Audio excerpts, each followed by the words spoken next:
Hi everyone, welcome to today's session. Thank you so much for joining. I'm Jess from the This Is Beyond team. It's great to have you with us.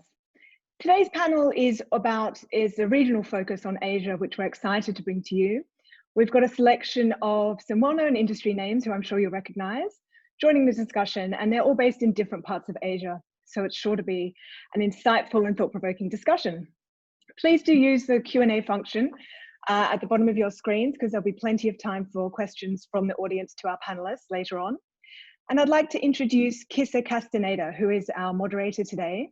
She has a dual role. She's the Editor-in-Chief of Tatler Asia in Singapore, and also the Regional Editor for Travel and Design of Tatler Asia. So I'm going to hand over to Kissa now, and she'll introduce our panelists. Over to you, Kissa. Thanks, Jessica. Good afternoon, everyone, or good morning, good evening. I don't know. Everyone's welcome from all over the world. Again, my name is Kissa Castañeda. I'm with the Tatler Asia group.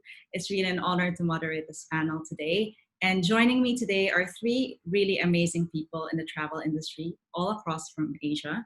We have Catherine Davis, we have Andreas Kosinski, and Jinu Park. So I'll let them introduce themselves, and I'll start with Catherine. Good afternoon from Hong Kong. I'm lucky to be based in this wonderful city. Firstly, I wanted to say a big thank you to the Rosewood Hotel, who have kindly let me use one of their gorgeous rooms today.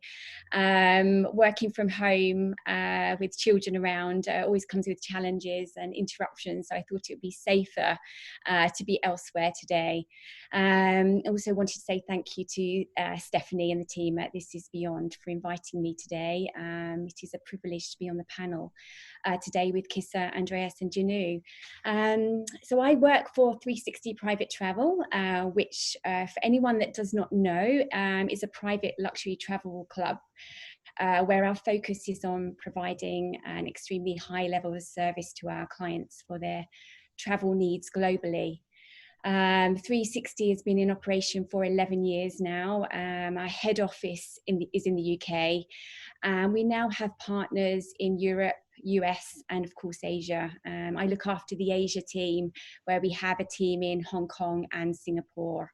Our Asia team mainly has clients based in Hong Kong and Singapore, of course, but we do have clients elsewhere, as far as New Zealand and Australia too.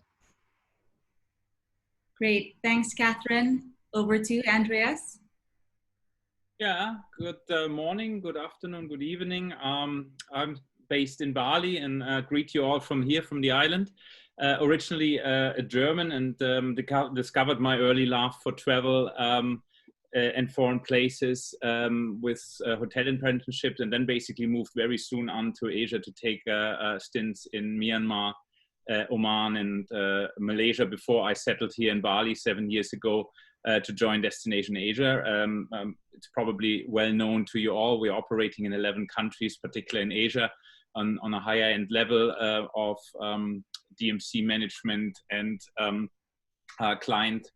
It's of course, as Catherine already so kindly said, it's a huge privilege to be invited to share thoughts here and discuss a bit with Catherine, Jinu, under your kind guidance, Kissa. And yeah, I'm going to be excited for the next 30, 40 minutes, what we can all share and bring to the table. Great, thanks so much, Andreas. We're all jealous that you're in Bali. I'm sure everyone is dreaming of going there as well. Lastly, Jinu. Hello, I'm Jinu Park. Originally, my office is in Singapore, but I'm actually riding out the COVID lockdown in Seoul, Korea. So hello from Seoul. So I lead Asia Pacific business for Design Hotels. Design Hotels is a curated collection of independently minded hotels around the world. We have about 300 over hotels in 60 destinations. And excited to be here and excited to be with you. Thank you. Thank you, everyone. So as we mentioned, everyone's from all over. I'm based in Singapore, and Asia is a huge region, as you all know. And what I guess the first question is, can you tell us what the situation is on the ground? and what do you see changing in the coming weeks? So I will start with Jinu. Wow, coming weeks, okay. Well, we've certainly been carefully monitoring development in Asia Pacific, China, and other parts of Asia for what I call leading indicators of recovery, and obviously from that, trying to understand consumer behavior patterns. As you all know, from the endless news cycle, China entered this crisis first, and it has come out of it first. What we are observing, though, is actually a gradual, not a V-shaped recovery. So nationwide hotel occupancy in China has reached 50% a couple of weeks ago. In fact, it took 21 weeks, almost 5 months to get to that point from the lows of single digits at the end of January. And I do want to start by saying that it's important to note that that type of even a moderate recovery was only possible due to a highly coordinated, really a central government driven with strong participation from provincial authorities to really get the engine cranking again. And I think it's reasonable to say that that type of centrally planned, coordinated recovery effort really cannot be replicated elsewhere. So I think it's important that we think about that as we chart our recovery and have a look at what's happening in places like China. In terms of the recovery pattern itself, it really started out with leisure versus corporate, and starting with the mid-scale and economy segment. As you all know, the midweek corporate business simply just does not exist right now, and which negatively impacts upscale and luxury business. But we are seeing some catch up in the luxury market, and that's positive. Great, thanks. You want to add more? You're going to add some more? Yeah, a little bit. So that's that's what's happening in China. Outside of China and Asia Pacific countries, also all these countries are really starting to bring some sense of normalcy back. Similar to the situation in China, other large domestic economies like Japan, Korea, Australia, Thailand, there is some local leisure travel. What has caught us off guard somewhat is that the border opening decisions have been much slower than what we originally anticipated. In fact, to date, there's no confirmed border opening announcement or even a definitive schedule for opening from any country. We are in the US and in Europe, you probably know, we're witnessing this pent-up demand to travel for the summer season. And in time for that, there's systematic opening of borders and economy. But, I think realistically, this will be a little bit difficult in Asia Pacific. A unique trend in APAC, though, is these what we call green lanes and travel bubbles to allow essential business travel to really protect industries and trade. And that requires documentation processes, sometimes full 14-day quarantine or even some short quarantine combined with testing. So it is a little bit limited in volume. It's not that I'm trying to start off this discussion with doom and gloom, but first of all, I think it's important to provide the lay of the land through the latest developments that we're tracking. But it's also those latest developments that allow us to evaluate what is to come. We are getting some credible reports from Thailand, Vietnam, and Maldives and the like, just about to make some announcements about systematic border opening. So we're really eagerly waiting for that kind of news. Kissa, I think we're all waiting for it, Jinu. Being in Singapore, the border is still close to Malaysia and also to Indonesia, which is literally only 40 minutes by boat to a nice island over there. So let me ask you, Andreas, what is the situation in Bali and Indonesia as a whole, considering it's an archipelago?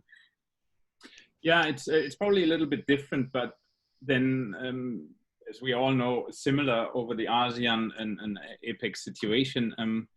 Gino said it so well, which is a point for me as well. So far, basically, in none of our destinations, borders are open, right? So what we can kind of see starting is a bit of domestic travel in the countries. In Indonesia, particularly, as you said correctly, being an archipelago, it's been fairly easy for the different regions to kind of manage their own area. Bali, for example, has been kind of closed off to all the other areas and regions in Indonesia for quite a fair long time. And while, for example, the central government is very interested to see what protocols and what levels can be as fast as possible be in place for a destination like Bali, but also Jakarta, and you mentioned before the island connectivity to Singapore, Batam is on their list to see to open this up as soon as possible for foreign tourists, not the whole country, but selected areas. But then you have the local government side, who has, of course, their internal or local interests to respect and to review as well, who are currently probably more the ones who are holding back a little bit. Then you have other countries like Vietnam, for example, where the situation seems to be more back to normal for inside the country. But then Vietnam, I think, has gained quite praise for the handling of the situation. And possibly their interests in the country are not as focused on tourism as it would be in Indonesia. So it's going to be a question for them on how long they're holding on to keep their borders closed so that they don't have a situation or have more attraction to other investments or things like that. So the situations, I think, are as an APEC very similar. But everybody has, of course, his local interests that going to be reviewed or is a big consideration of how soon we would be seeing tourists to return. Yeah, back to you. Thanks, Andreas. And Indonesia is a huge country with 13,000 islands. So I guess reopening and managing it is very difficult. Let's move over to Catherine. We're Hong Kong, beautiful place. Lots of little islands as well. Tell us about the situation there when it comes to travel, and also maybe a little bit about the political situation. Okay, so I guess backtracking a little bit. So 2020 started off for 360 like every year. It's a busy time for booking luxury travel. And then the week before Chinese New Year, so we're talking about mid-January, is when COVID-19 really started to have an impact. And then during Chinese New Year, it started to ramp up even more. And we had lots of clients traveling, you know, a few phone calls, a few were worried. And then during Chinese New Year is when we received the news from the government that the schools would not open after Chinese New Year. So obviously the children had only been back to school for 2 weeks, Chinese New Year, and then we found out that the schools weren't opening. So that was when it really all started to have a big impact in Hong Kong. After Chinese New Year is normally the second peak busy booking period of the year for us. And of course, this just didn't happen. It was when we began changing and postponing existing bookings and obviously cancelling some too. That was for trips for imminent departure and for travel up and including Easter. And then the borders closing in March and the government putting into place the 14-day quarantine for anyone returning. The booking postponements and cancellations continued. So fast forwarding, you know, to now, 5 months later, the situation now is very much that of feeling in a bubble, really. The Hong Kong government has dealt with the situation rapidly and quite drastically, but as of today, there has been 1,234 cases and only 7 deaths, which is quite remarkable, really. Our biggest restriction with regards to our clients travelling is that since March, it was actually the 25th of March, they imposed the 14-day quarantine on anyone entering. You know, it just really just affects anyone's thoughts on travel. So the situation, basically, just to give an example on how strict it is, anyone arriving at the airport is coached over to the expo centre and has to do the COVID test, which can take up to 8 hours. And then on producing a negative test result, you are issued with a tracking bracelet, which means you cannot leave your home after, under any circumstances for 14 days. And then obviously there's always the possibility of flying into Hong Kong and testing positive. And if that happens, it means going into a government hospital until you then pass a COVID test negatively 3 times. So there's a huge restriction there. But there is a huge pent-up demand for many of our clients. We've been in this situation for a very long time, a lot longer than the rest of the world. But even as borders open up for travel, clients are not going to want to travel while there is such strict quarantines in place. So with regards to the coming weeks, we are very much reliant on the current government rules being relaxed before we start to be in a position to book overseas travel for any departures in the next few months. So for now, we're concentrating on staycations and then overseas trips for potentially Q4, but more realistically for 2021, but with flexible terms, which I know we're going to talk about later, Kissa. But despite the tough time, obviously I've been a bit negative there. One huge positive that's come from all of this in this awful situation with regards to travel is that we've been thanked numerous times by our clients, and it's become so clear to many of them the benefits of booking with an agent for the support that we're able to give them. So that to us, that's a huge positive. Definitely the intel you can't put a price tag on that, right? The intel, the experience. Somebody asked a question about the Hong Kong quarantine. Is it for residents as well? Before I move on to the next question. Yes. It is. Residents. So 14 days for residents, returning residents. Yeah. Okay. That's exactly, yeah. So Thanks. very strict. Very strict, yeah. Here as well. You mentioned staycations, so I'm gonna transition now into hotels, which obviously this is not the first time the travel industry has faced such a challenge. How different is this crisis, do you think, Jinu, when it comes to the hotel industry? How are they facing this challenge? Cleanliness, protocols, safety, all of this. I'm sure your member hotels are tackling that at the moment.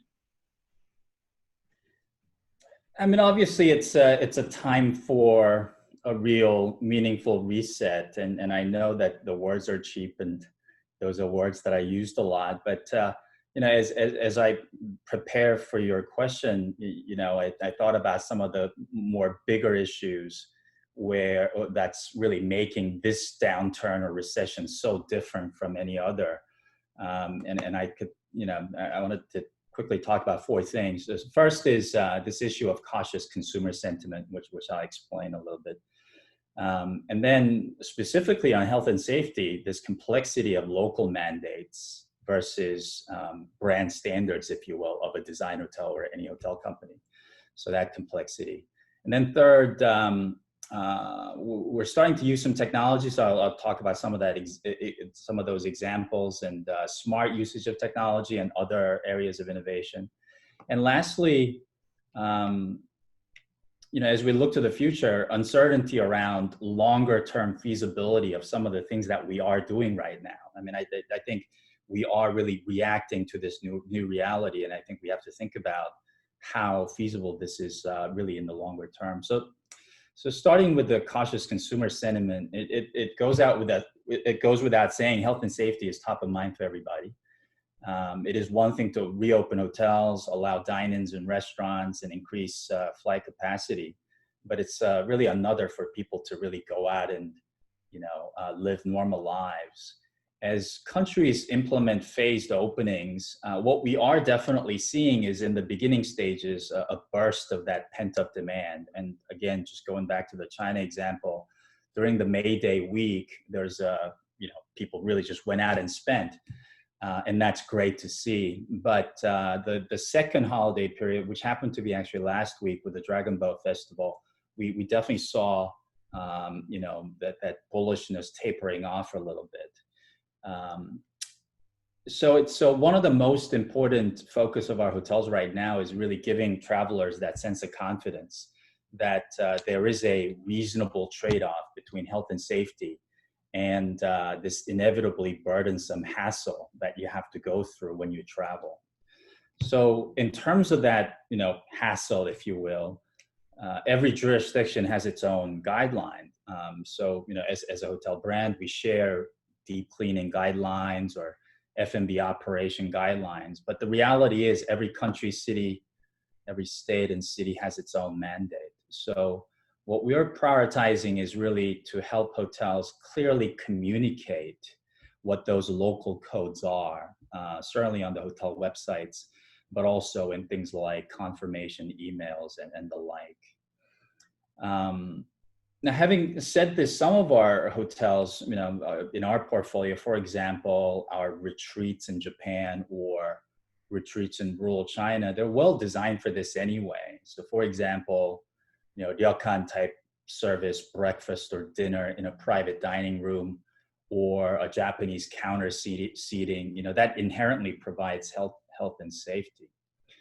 And also what we're hearing from the customers is, this notion of fully sufficient travel experience within the property. So, naturally, we have hotels that are wanting to take even more ownership of the provenance of where their food supply comes from, for example, and be able to really, communicate the safety of the provenance of that food and let the customers really have a fully sufficient stay experience within the hotel without having to leave the hotel. So as we're helping hotels prepare for a relaunch, in fact, we have a campaign being launched as we speak in July, particularly in places, resorts like in Thailand or retreats in Japan, where we're making a half-board package a standard. Kissa, we're familiar with this QR code based constant check-ins and check-out. That's, obviously that type of technology can only be provided at the government level, but I think, that type of automation together with, smart, relatively hassle-free, operational standards in at the hotels, that smart balance, I think, is absolutely key. And that really gives people confidence to go out and live their lives. Yeah, the contactless check-in, all of those, a lot of hotels are doing that innovation. If you guys are not familiar, here in Singapore, we do have a system called Safe Entry, which is what Shinu mentioned is a QR code. I'm sure other countries in Asia have already implemented similar tracing apps and QR code entry systems as well. Yeah.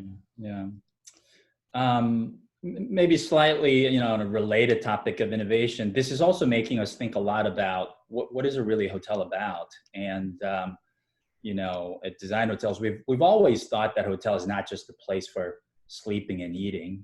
In fact, many of our hotels, even before COVID, was really a platform for connecting the community, and in some cases, explicitly giving back to the community. So, using an example again, our trunk hotels in Tokyo just reopened yesterday. And during the closure, just about the only business they had was their e-commerce site selling, retailing their products. So, they have quite a bit of apparel or lifestyle products for retail. I see a lot of our hotels, really diversifying the notion of what hotel is.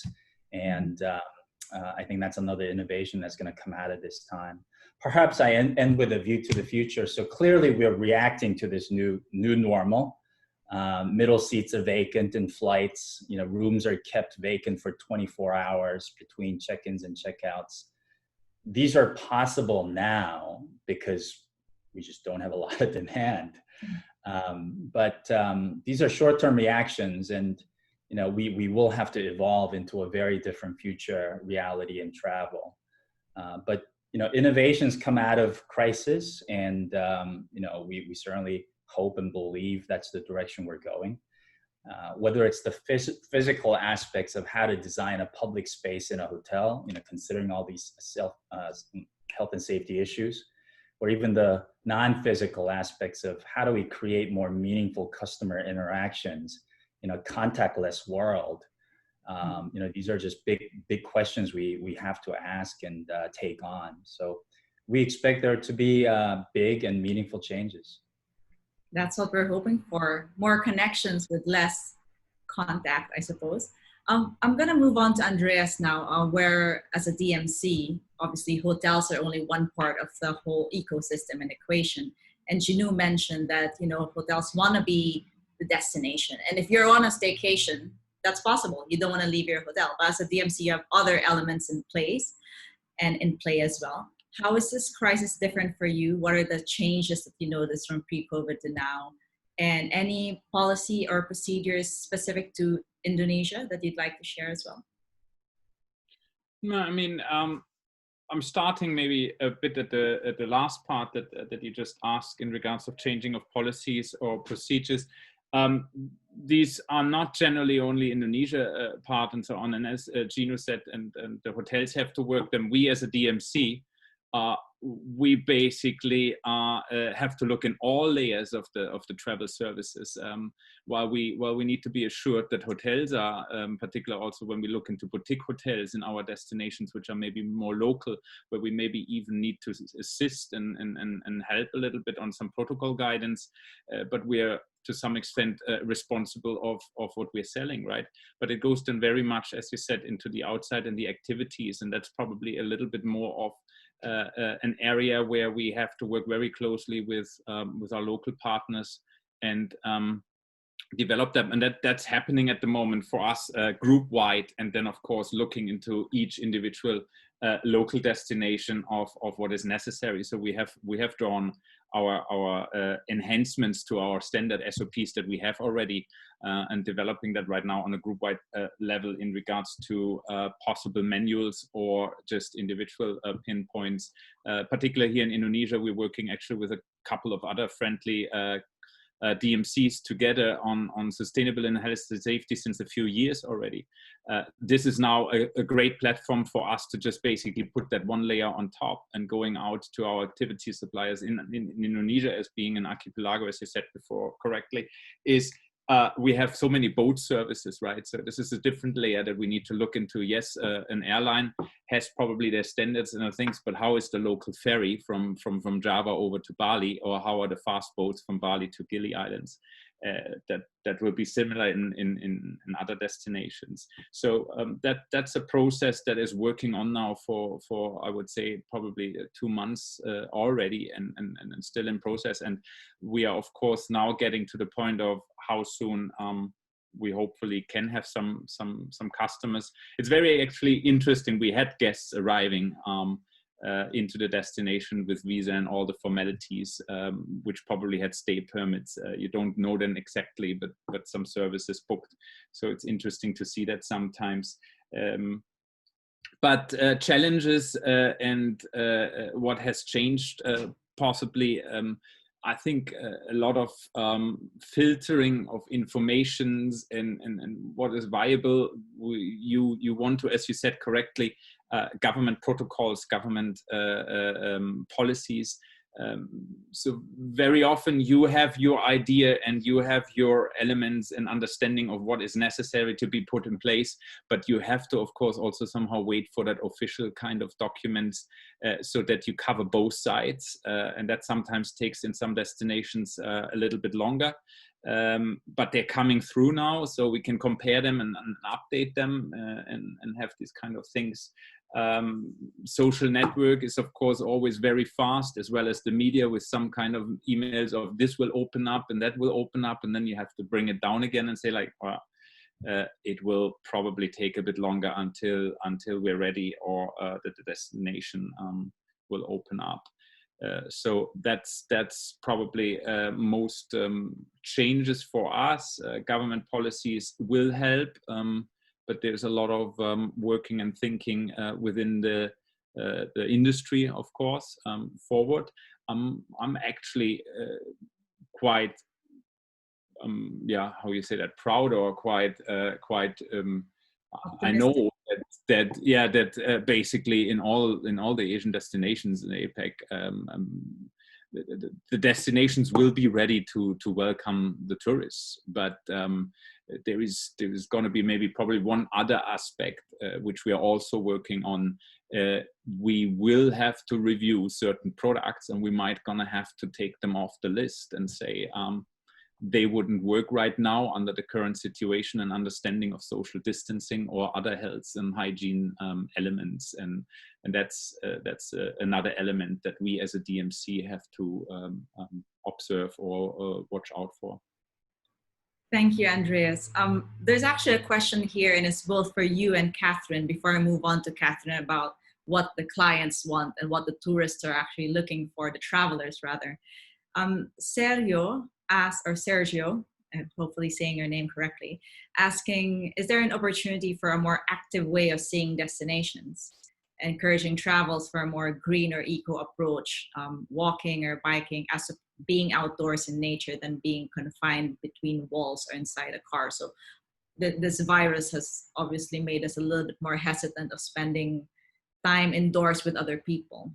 So any thoughts on that? Maybe I'll start with Catherine.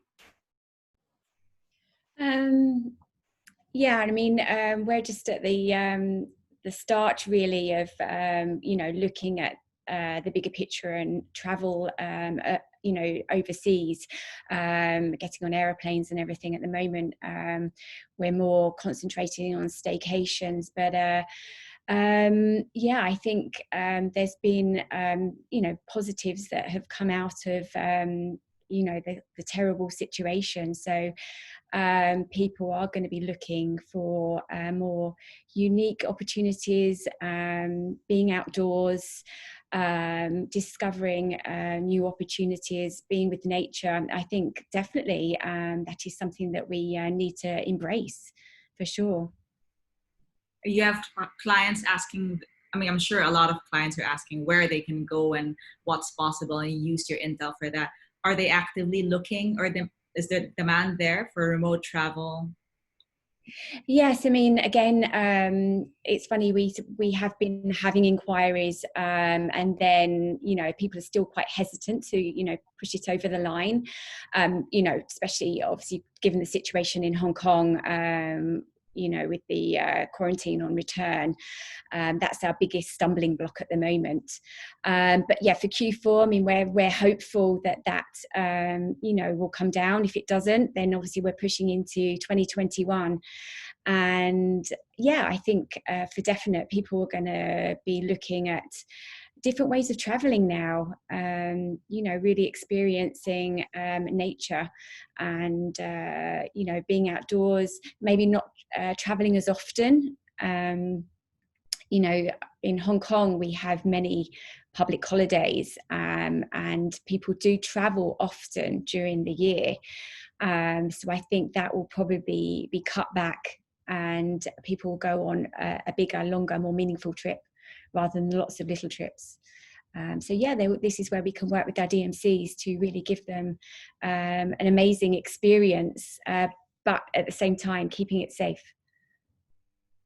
Andreas, did you want to add to that response, or it's fine? No, I mean, Catherine has the sources and is absolutely correct. That's what we see as well.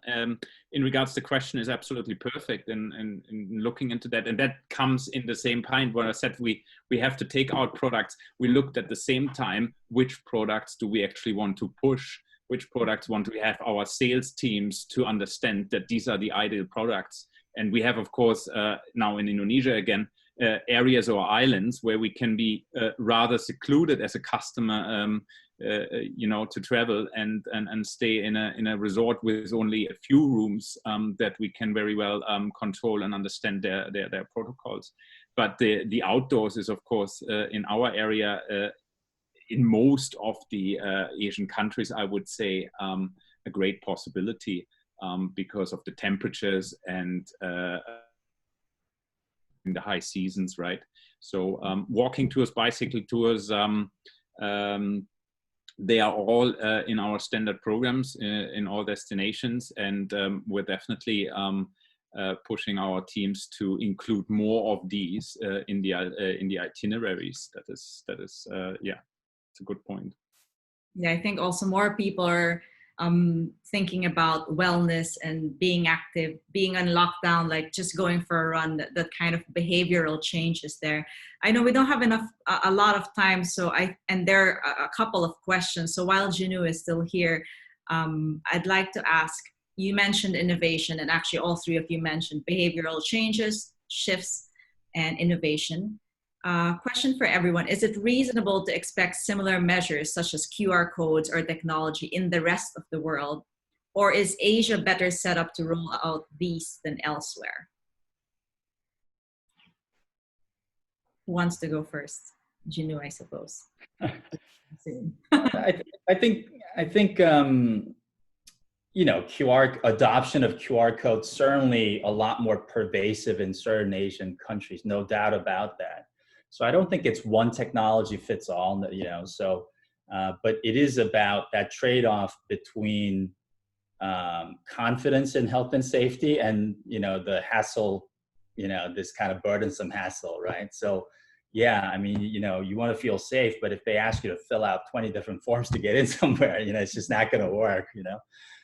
So I think that's where whatever the tools we have in the different places, and like I said, you know, it's not like we have a choice because, you know, the states and the countries and cities will mandate certain procedures. So it is, you know, while following those procedures, and at the same time, you know, operators applying, you know, really customer-centric common sense to ease that hassle, you know. So I mean, we certainly see where COVID cases have stabilized and the economy is open, but because it's burdensome, because it's just complicated to get out, you know, that suppresses demand. So obviously we're kind of learning through that, but you know, it's all obviously as an operator, hospitality provider or service provider, we just need to think about that. Mm-hmm.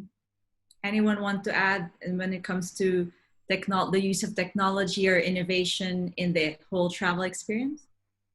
Yeah, I can maybe just add that I think that whole online provision of information will get another big boost because you will shed away, start in restaurants, right? Restaurants are already here on the island and other areas, they're already providing you barcodes to see their menu. Because there is the sensitivity of having a menu handed over.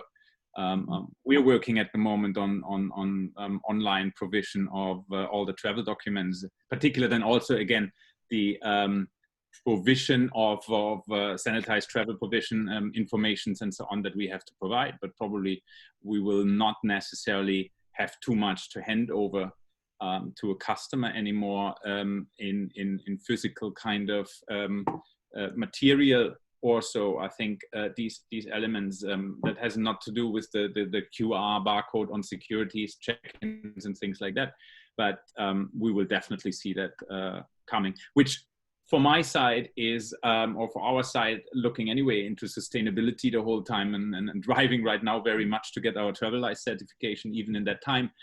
That's a fantastic push more to get away from some paper printing or other elements and these kind of parts, right? So there's also the positive aspects possibly. That's true. I mean, trying to make everything seamless and easy. Catherine, I wanted to ask you, because we didn't get to really go deep into the question I wanted to ask. Do travelers have this sort of resistance? What are their anxieties? And how do you soothe them, or how do you address those questions when they come about? Well, I mean, I know I briefly mentioned at the very beginning of this meeting, I mean, without a doubt, the key is flexibility. So being able to work, or we've been able to work, and obviously putting more work in with working with our suppliers, our DMCs and our hotel partners to help us give flexibility to the clients. For example, most recently we've been working with a supplier that offered us like a pay now, stay later offer, which means clients have the flexibility to pay a great rate now, but give their dates later on, and then they can then amend their dates. I mean, this one was actually amending up until the end of 2021, if there are restrictions in place. So, you know, that's definitely the key for us in Hong Kong, with, you know, not being able to travel imminently, but people really wanting to book something to look forward to. So with that type of flexibility, we've been taking bookings. Yeah, that I would highlight first of all. And then Kissa, I know you mentioned remote travel, and that's something that is a noticeable change. Clients are looking for more remote destinations, but preferably without complicated travel to get there. The accommodation that clients are now looking at is going more down the lines of private villas and smaller boutique style hotels, rather than your larger hotels, for obvious reasons.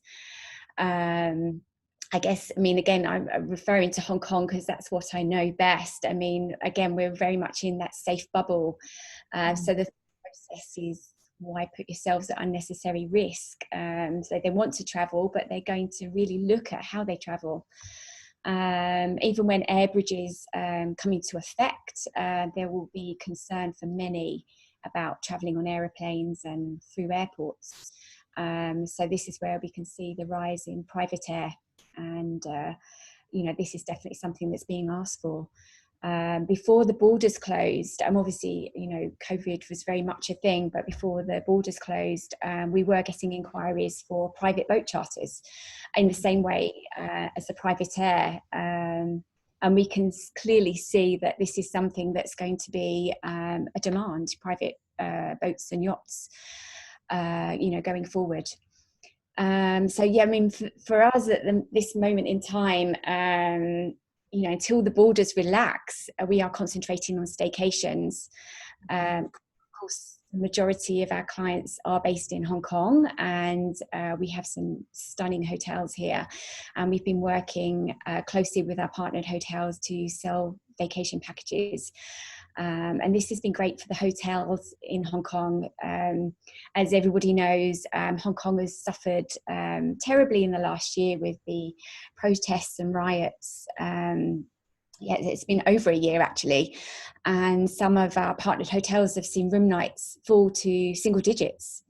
And just in the last few weeks, they've gone up. You know, we've a couple of our partners have seen them in the 30 to 40%. So, you know, it's great to see and give back to the local hotels.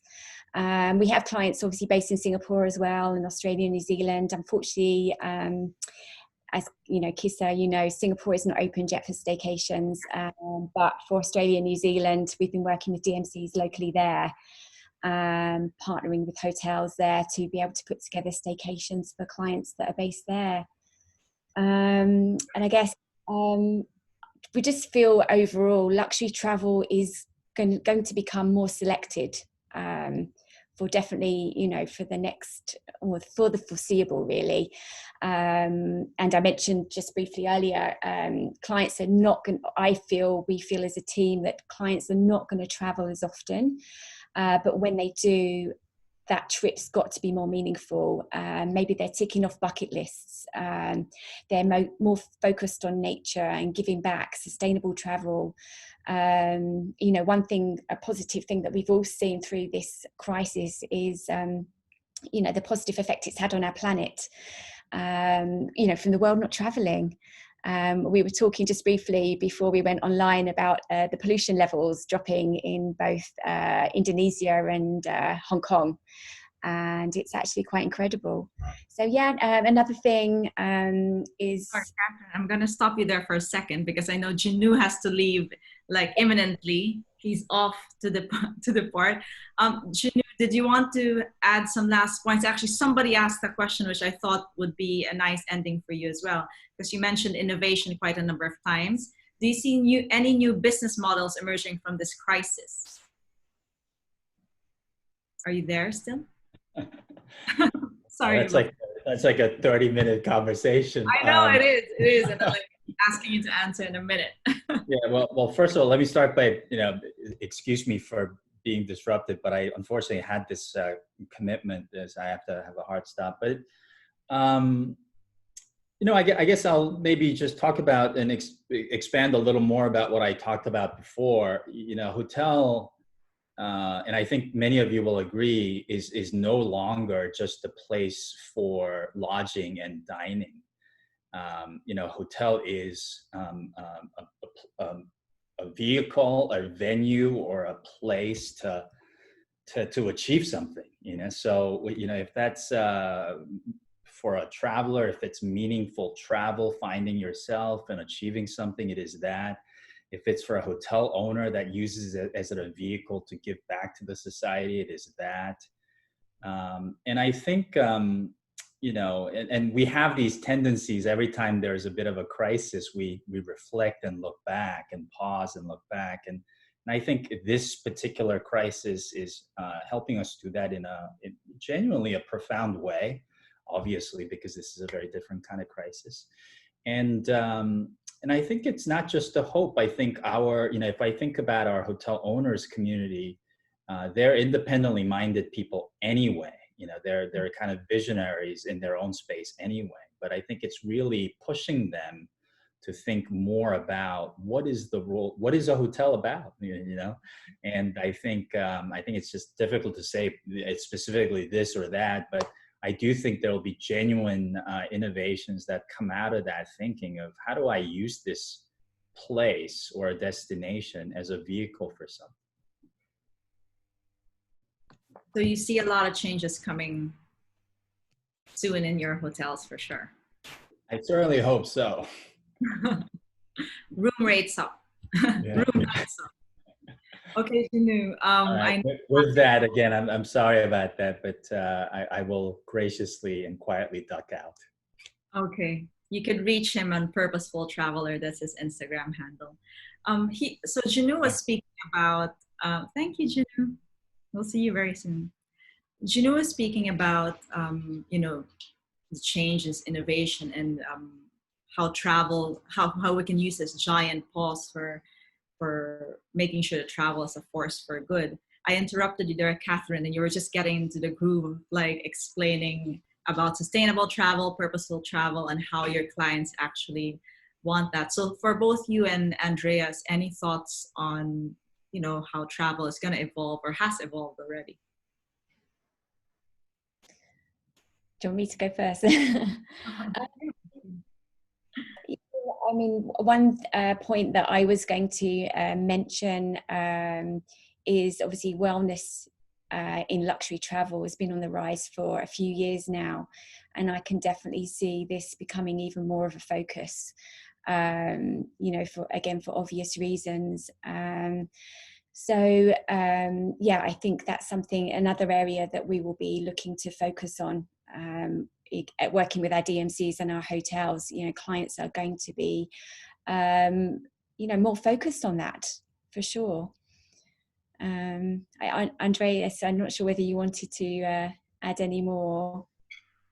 No, I mean, I can just, sorry?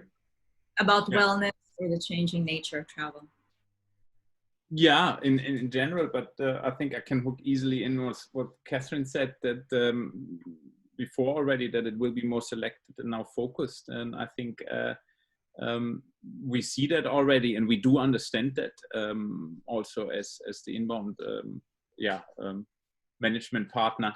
The details of an itinerary, the details of what you're going to see and how you're going to see it are going to be more important. And I think Catherine is probably absolutely right when she says there will be maybe a bit less travel, but it will be then very important or very, very, including everything. And I think this will also lead to the individual guest and customer to spend more time to research, to investigate, to find out what am I going to see there, how it is provided, and that brings then these change and of course the must to us to really have this information ready, to be really eloquent on being able to explain situations and how the travel will work. And while you asked before, I think that you know how maybe the situation right now or the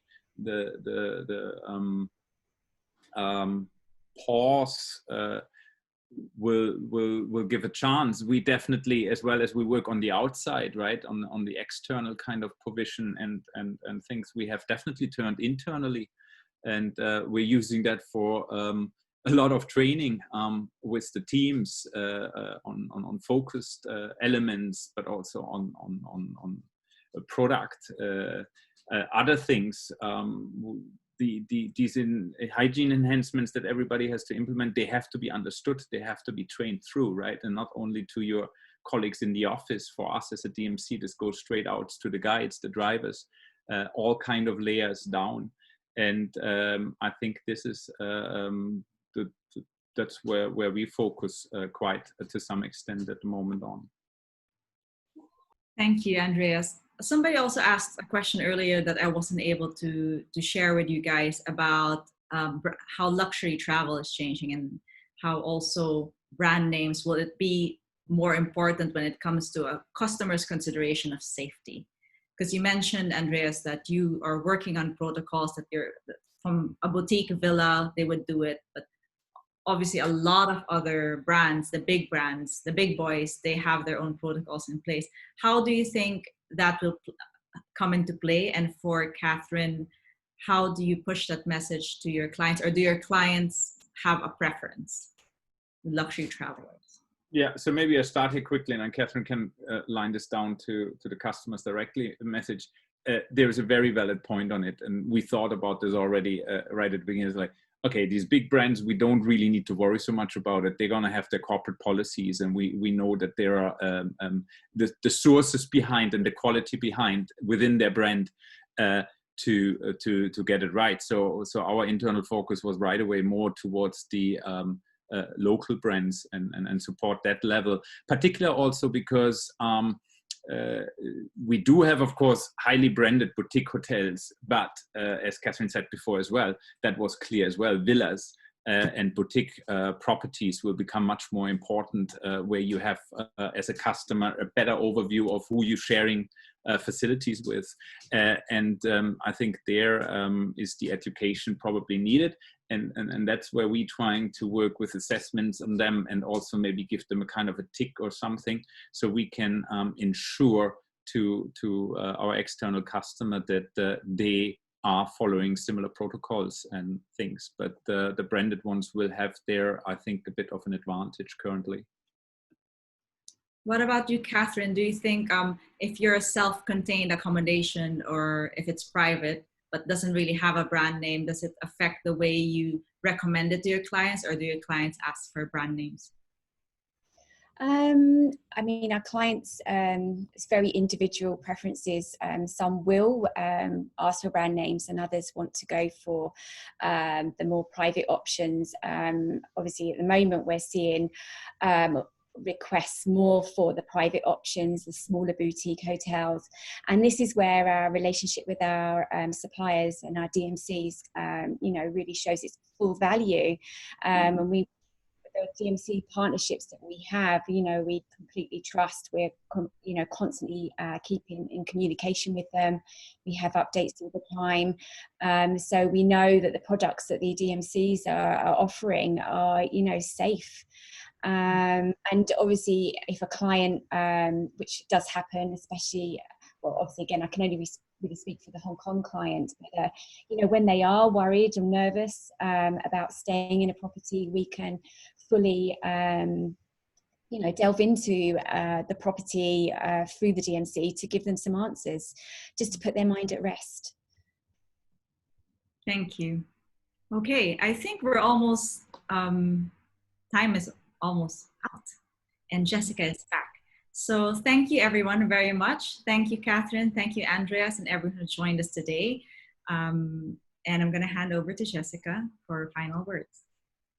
Thank you so much, Kissa, and thanks also to our panelists. I think it's clear that, you know, there's obviously not a one-size-fits-all approach to what we're going through and where the recovery will be, but I think today was really insightful, and I really thank you all for your time. So to Catherine, Andreas, Ginu, who's obviously stepped off, but also Kissa as well for moderating. Thank you all so much and for being so generous with your time today.